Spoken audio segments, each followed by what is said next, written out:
As much as you hope that the same homeschool resources work for all 5 of your kids, I'm sad and sorry to say that that is not always the case. And you may have to try something different and switch things up a bit.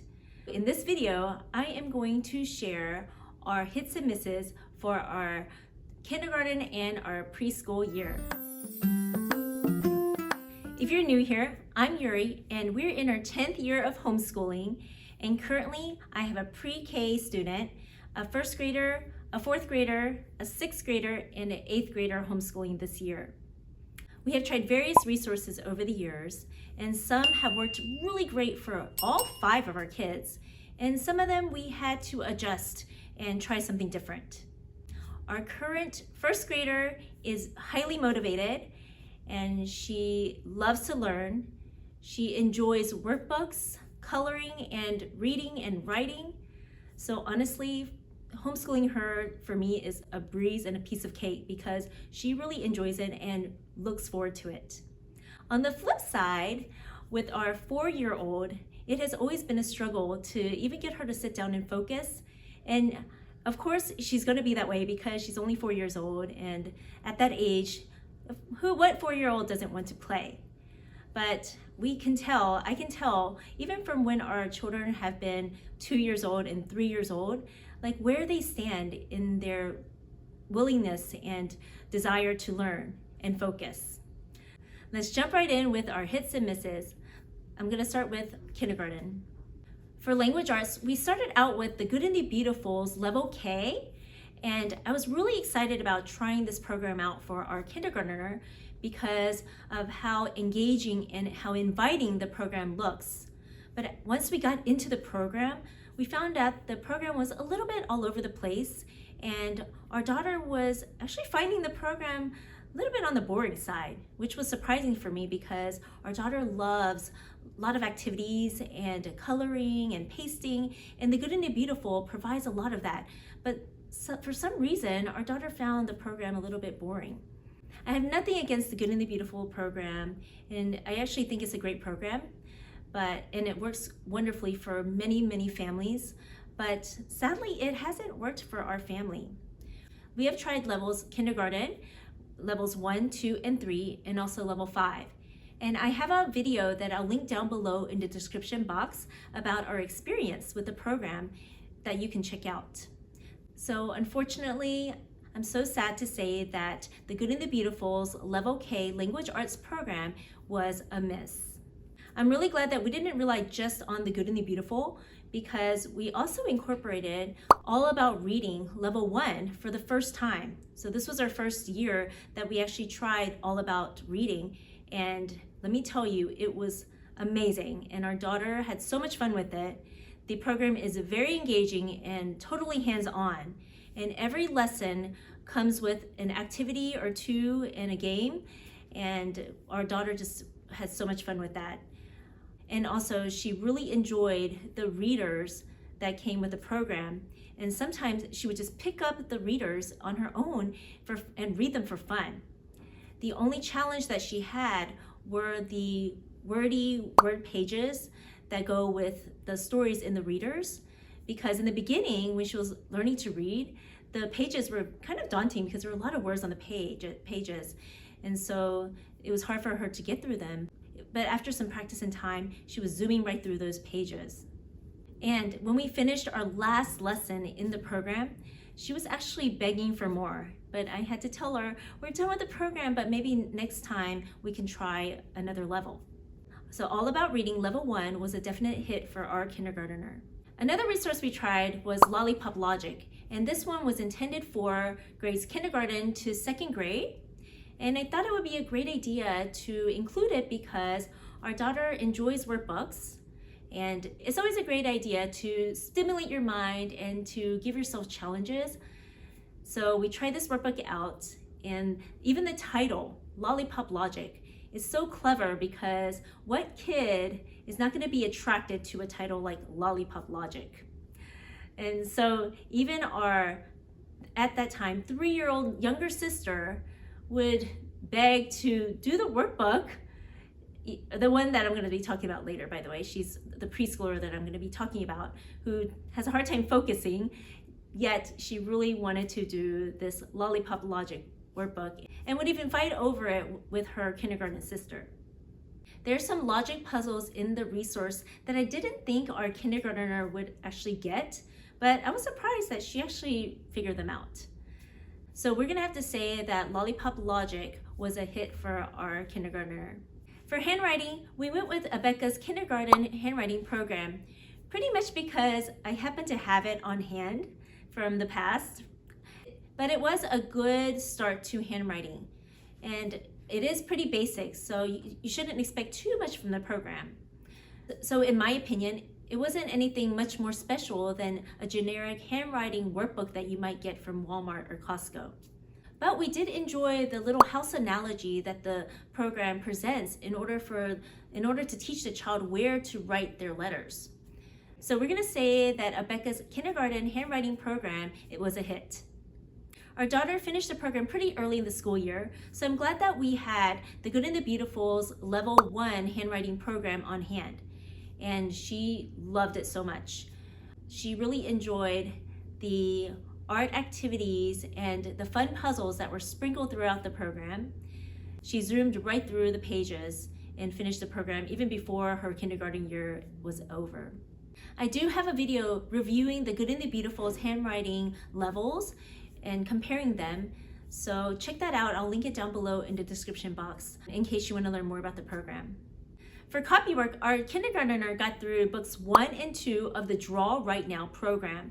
And of course, I should have known that our art-minded kid would zoom right through the program and love it so much. She couldn't put it down. And she finished books 1 and 2 so quickly and was sad when I didn't have a third one to present to her. So now I know that I need to go ahead and get more of the books, but I haven't done that yet. But she is waiting to do more of the Draw Right Now program. With Draw Right Now, you're not only getting to learn how to draw step by step, but you are also getting a chance to copy some sentences that go along with what you're drawing. This program was so much fun for our daughter. Draw Right Now was a definite hit for our kid. To go along with reading, we use this Lakeshore resource that allows you to create these 3-letter word families. And this simple hands-on resource wasn't our daughter's favorite, but it did help her to establish some word families. But unfortunately, we weren't very good about using this resource. So this year, this particular past kindergarten year, I'm going to have to say that this Lakeshore resource was a miss. Our kindergartner also used Explode the Code, and Explode the Code is one of the resources that we have used for all of our kids. And our daughter used the Level 1 and zoomed right through it. I love how Explode the Code gives you copywork, handwriting, spelling, and reading skills all in one resource. So Explode the Code was a definite hit. While researching for a spelling program for our son who struggles with spelling, I came across 180 days of spelling and word study, and I had to try it for our kindergartner who really enjoys workbooks. So we went with the Level K, and unfortunately, she found the repetitious format of the program on the more boring side. And this program, I was excited to try because a lot of people do really enjoy the program, but it wasn't working for her, at least that level. So I'm gonna have to say that the Level K for the kindergarten level for the 180 days of spelling and word study didn't work out great for our kindergartner. So sadly, it was a miss. Along the same lines, I was tempted to try the 180 days of social studies Level K. And it was also quite repetitious in its format and hard to get through, even though it covers some worthwhile topics like civics and government. I would have to say that we enjoyed it more than the spelling of the 180 days, but sadly, the 180 days of social studies, the Level K, was a miss for our kid. We also incorporated the Night Zookeeper, but unfortunately, we didn't get to using it all that much, but our kids did enjoy the games. So Night Zookeeper can actually be used as a full-on language arts program, but for our family, we used it as a supplement. We had a lot going on already, along with some outside activities, so we didn't get to the Night Zookeeper all that much, but when we did get to using it, our kids really did enjoy it. I can't say whether the Night Zookeeper was a hit or a miss because we couldn't maximize our time using the Night Zookeeper with our kindergartner. Finally, for math, we used Singapore Math's Level K, workbooks A and B.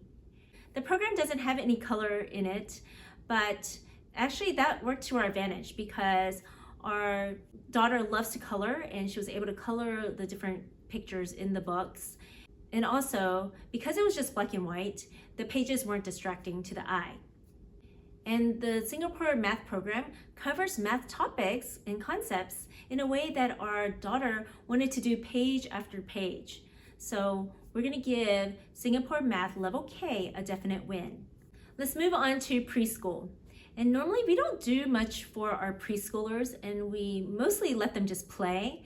But when you have older siblings that are homeschooling, we needed something that will give our youngest child some more structure to her day, even though it's hard for her to sit down and focus. But there were times when she did want something of her own to do while her older siblings were doing their school. The main resources that we used for our preschooler were these CLE activity workbooks. And there are 4 of them and they're super thin. Our preschooler isn't a big fan of writing or coloring, but these workbooks are thin enough and just kind of gave her a sense of ownership and a sense of being part of our homeschool day. So overall, these activity books were a hit for our little preschooler. We also use this dry erase resource, and our preschooler does enjoy matching and tracing, so she really enjoyed this one. It helps a child get used to the pencil grip and also works with their fine motor coordination.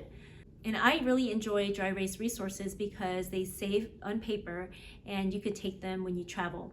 So this dry erase resource was a definite hit. As a hands-on way to learn the alphabet and numbers, I had gotten this WikiSticks alphabet and number resource where you take these little waxy WikiSticks and form it to the shape of the letters and numbers. But our daughter wasn't all that interested. And she had a hard time forming the letters onto the little boards, square boards. The concept sounds like so much fun, and I'm sure our now first grader, when she was like 3 or 4 years old, would have loved it. But our daughter, who was a preschooler at 3 years old at the time, for her, this just wasn't working out. So unfortunately for this particular child, the WikiSticks alphabet and number hands-on activity was a miss. I also had put together a preschool binder where you can take out the individual pages based on what we're covering for the day. And it's a fun hands-on way to go through some core topics and concepts for a preschooler, such as feelings, sorting, colors, shapes, alphabets and numbers, days of the week, months of the year, weather, and a division mat. I also had pages that show fruits and vegetables and the solar system and just some various different concepts that I wanted our preschooler to recognize. All the pages I had put together, just finding resources that I could find online that were free. And it took some time to put the binder together, but I would have to say that it was pretty well worth it. And so this preschool binder was a hit for our preschooler. And so we're going to just continue to use that even through her preschool year that's continuing as she is a 4-year-old. We also added in some tangrams and puzzles for fun, but honestly, I don't think our daughter was all that developmentally ready yet to try to figure out how the pieces go together. So I'm not sure if I can consider that a hit or a miss, but hopefully this coming year we'll get better at putting the puzzles together. Please share below of any hits or misses for your family. I'd love to learn from your experiences.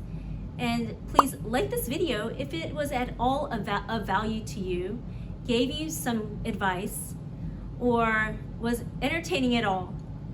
And please don't forget to subscribe to the channel if you haven't done so already. We would love for you to follow along, and that would really help our channel out.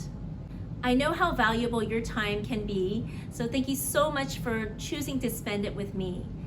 And I have one more hits and misses video coming up, so I really hope to catch you soon. See you next time. Bye.